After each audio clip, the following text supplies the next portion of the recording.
आप में से कई माताएं ऐसी बैठी है जो सावन के सोमवार का व्रत करती हैं। कौन कौन ने करा था सावन के सोमवार का व्रत? हमने भी करा था, तो हम भी उठाए। ठीक है, आप लोगों ने व्रत किया ना।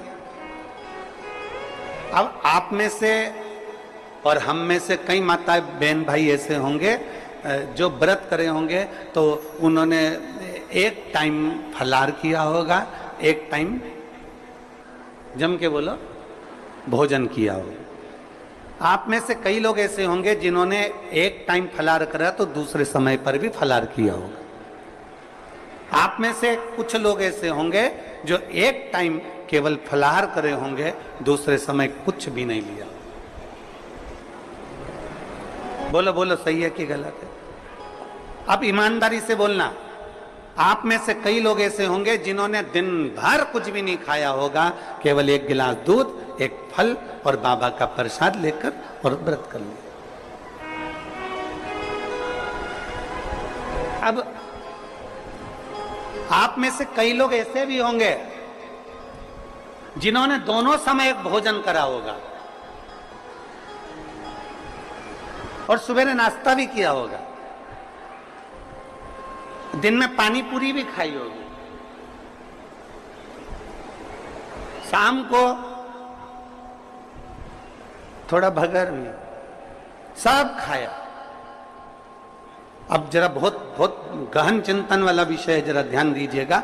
एक व्रत करा, एक टाइम भोजन, एक टाइम फलाहार, एक ने व्रत करा दोनों समय फलाहार, एक ने व्रत किया कि मैं कुछ नहीं खाऊंगा, एक फल, एक गिलास दूध, एक ने सब कुछ खाया, मतलब दिन भर भोजन कर, दिन भर भोजन कर। अब जो एक समय फलाहार कर रहा है वो भी शंकर का भगत है, जो एक दोनों समय फलाहार कर रहा है वो भी शिव का भगत है, जो एक फल ले रहा है और एक गिलास दूध ले रहा है वो भी शिव का भगत है, और जो दोनों समय भोजन कर रहा है वो भी शिव का भगत है। अब शंकर जी से पूछा जाए कि इनमें से तुम मुक्ति किसको दोगे, इनमें से तुम मोक्ष किसको दोगे, इनमें से सबसे पहले तुम किसकी सुनोगे, किसकी सुनोगे? तो भगवान देव महादेव का चरित्र कहता है माता पार्वती से, पार्वती भले तुम भूखे रहो मत रहो, पर इतना जरूर करो कि किसी का दिल ना दुखे, तो मैं प्रसन्न हो जाता हूं और वर प्रदान कर। तुमने व्रत किया ना किया, तुमने साधना करी ना करी, तुमने तप किया ना किया, तुमने उपास किया ना किया, पर इतना जरूर करो कि जिस दिन तुम्हारा व्रत, जिस दिन तुम्हारा व्रत है उस दिन तुम्हारे मुख से अपशब्द ना निकले, जिस दिन तुम्हारा व्रत है उस दिन तुम्हारे मुख से आड़ा टेढ़ा ना निकले, जिस दिन तुम्हारा व्रत है उस दिन तुम अपने पिता, पति और परमात्मा, इन तीन के झूठे बर्तन अवश्य घिसे, अवश्य मांझे।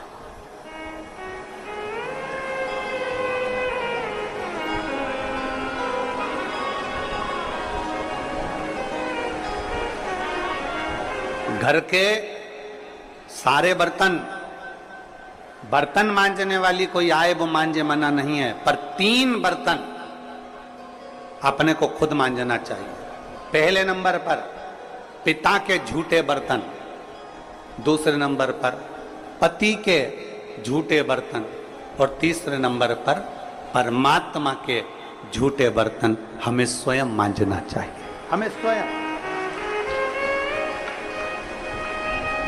इन 3 के बर्तन अगर दूसरे मांजते हैं तो आधे से ज्यादा वस्तु पर हक जो बर्तन मांजता है उसका हो जाता है। अब तुम समझ लेना अच्छे से, हम इसको बहुत विस्तार से नहीं कहेंगे। मालूम पड़े पिता के झूठे बर्तन अगर आप मांज रहे हो, पिता के सामने आप झूठे बर्तन उठा रहे हो, पिता के सामने आप बर्तन लेकर जा रहे हो, पिता के सामने आप उनके बर्तनों को मांज रहे हो, पिता के सामने आप उनके बर्तन उनके कमरे में उठाने जा रहे हो, पिता के सामने आप उनके झूठे बर्तन लेकर घिस रहे हो, मांज रहे हो, साफ कर रहे हो, तो पिता आपको देखेंगे, देखेंगे तो उनके मन में आएगा मेरी बहू कितनी अच्छी है, देखो सारे बर्तन वो मांजने वाली मांजती है, पर मेरा झूठा बर्तन मेरी बहू मांजती है। तो पिता अपनी तिजोरी का माल निकाल के चुपचाप से तुमको दे दे। ये मेरी बहू है।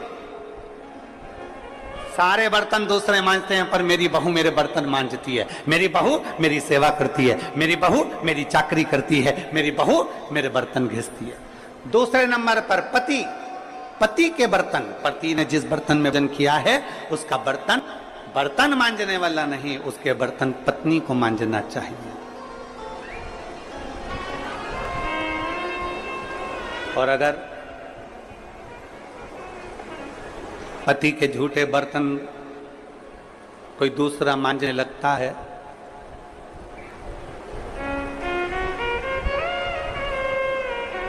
तो एक दिन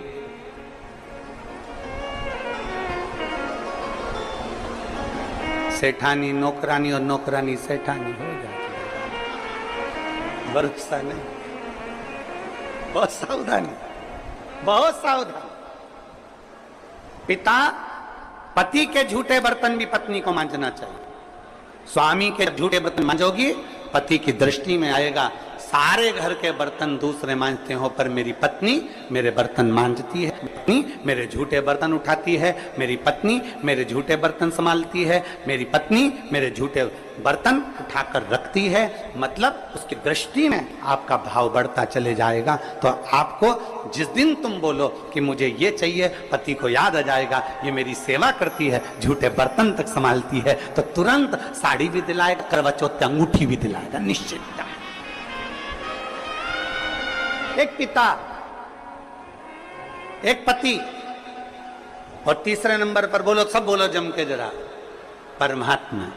तुम्हारे घर में भगवान का मंदिर है, तुम्हारे घर में छोटा सा शिवालय है, तुम्हारे घर में छोटा सा देवालय है, तुम्हारे घर में छोटा सा मंदिर बना हुआ है। उस मंदिर में तुम भगवान की पूजन करती हो, पूजन करने के बाद भगवान को स्नान कराती हो, स्नान करा हुआ बर्तन रखा रहता है, लोटा रखा रहता है जल चढ़ाने वाला, भगवान के भोग लगाने की छोटी सी कटोरी होती है, भगवान को पानी पिलाने का छोटा सा लोटा होता है, कलश होता है, झारी जी होती है, या कोई गिलास होता है। भगवान का बर्तन, परमात्मा का बर्तन घर की स्त्री को, घर की नारी को स्वयं मांजना चाहिए, वो बर्तन मांजने वाले को नहीं देना चाहिए, क्योंकि परमात्मा ये देखता है कि ये मेरे बर्तन मांज रही है, मैं इसको भंडार भर देता हूं। पिता, सब लोग बोलेंगे कौन कौन के बर्तन मांजना चाहिए, जम के बोलो, पिता, पति और परमात्मा। इन तीन के बर्तन, इन तीन के झूठे बर्तन, इन तीन के झूठे पात्र का घिसना, झूठे बर्तन को मांजना श्रेष्ठ। पिता, पति और परमात्मा।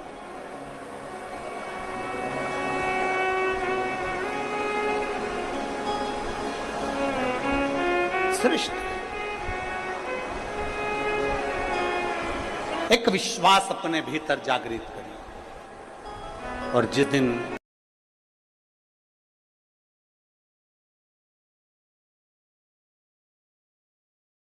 कोई सा भी व्रत, आपका सोमवार का व्रत है, आपका शिव जी का अगर कोई व्रत कर रहे हो, तो उस दिन आप भगवान शंकर को चढ़ाने के लिए बेलपत्र मत तोड़ो, एक दिन पहले तोड़ो।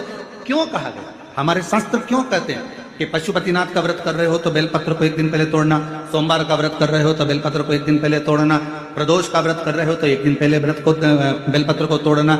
एक दिन पहले उस बेलपत्र को क्यों तोड़ा जाता है? जिस दिन हमारा व्रत रहता है उस दिन हम बेलपत्र क्यों नहीं तोड़ सकते? तो हमारा शास्त्र कहता है, शिव महापुराण वर्णन करती है कि जिस बेलपत्र की पूजन आप साल भर में अगर एक दिन भी आपने बेलपत्र को जल चढ़ाया है, एक दिन भी बेलपत्र को नमन करा है, एक दिन भी बेलपत्र के वृक्ष को यदि तुमने पूजा है, साल भर में एक दिन भी आपने अगर बेलपत्र की आराधना करी है, तो आप जब जब सोमवार का व्रत रखती हो, प्रदोष का व्रत रखते हो, आप जब जब शिवरात्रि का व्रत रखते हो, आप जब संकट सोमवार का व्रत रखते हो, पशुपति व्रत रखते हो, तो तुम्हारे उस व्रत को सफल बनाने के लिए बेलपत्र का वृक्ष भी तुम्हारे लिए व्रत रखता है, जिससे तुम्हें उस फल की प्राप्ति।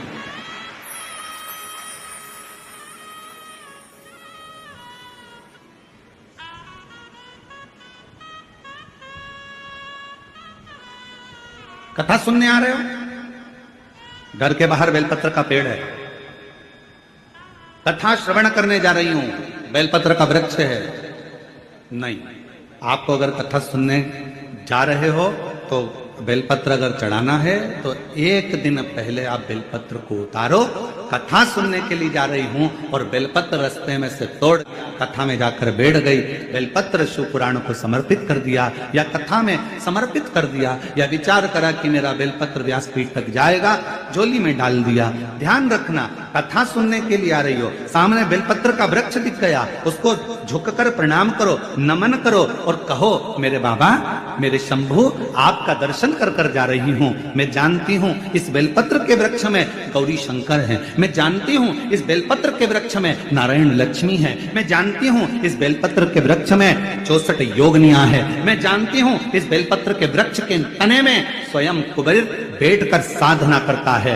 इस बेलपत्र के वृक्ष को मैं नमन करती हूं। बाबा, आपसे प्रार्थना करती हूं कि मैं कथा सुनने के लिए जा रही हूं, जब मैं कथा सुनकर वापिस आऊं ना, हे बेलपत्र महारानी, हे बेलपत्र के वृक्ष, हे शंकर, ऐसी कृपा करना कि मेरी खाली झोली को भंडार से भर देना, उसको नमन कर। और हम क्या करते हैं, कथा सुनने जा रहे हैं तो बेलपत्र का वृक्ष अपने आंगन में है या बेलपत्र का वृक्ष रास्ते में पड़ गया, 4-6 बेलपत्र तोड़ लिए, कथा में जाकर बैठ गए, कथा सुन ली, बाद में बेलपत्र समर्पित कर, ना ना ना ना, आते समय बेलपत्र को नमन करते हुए,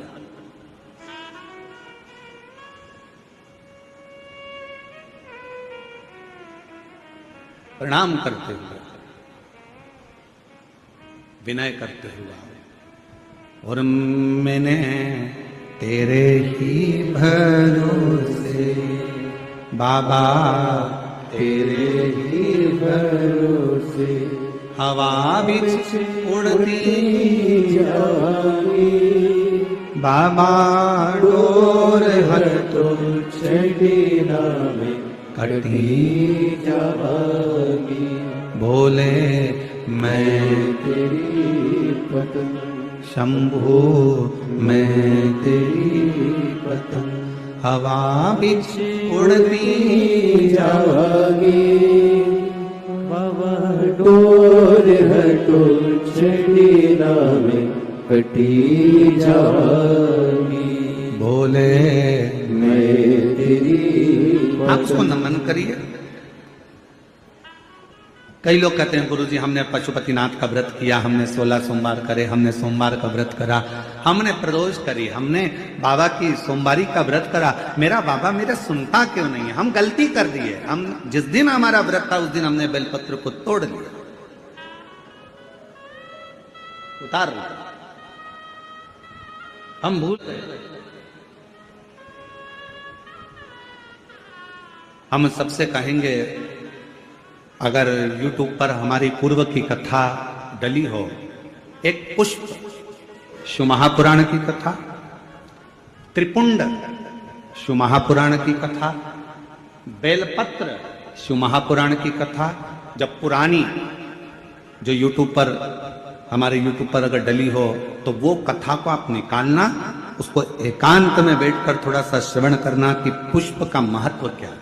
कौन सा फूल जमीन पर गिरा हुआ भी शंकर को स्वीकार होता है।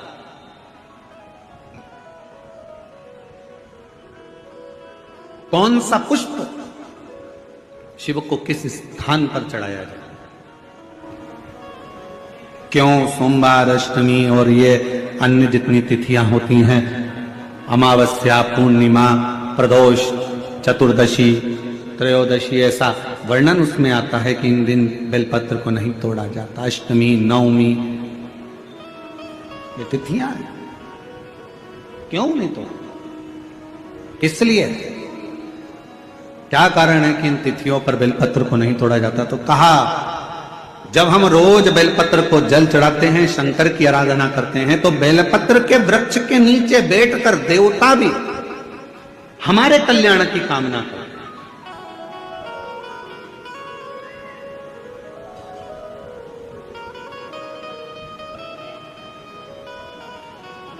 कितनी बड़ी बात लिखी है।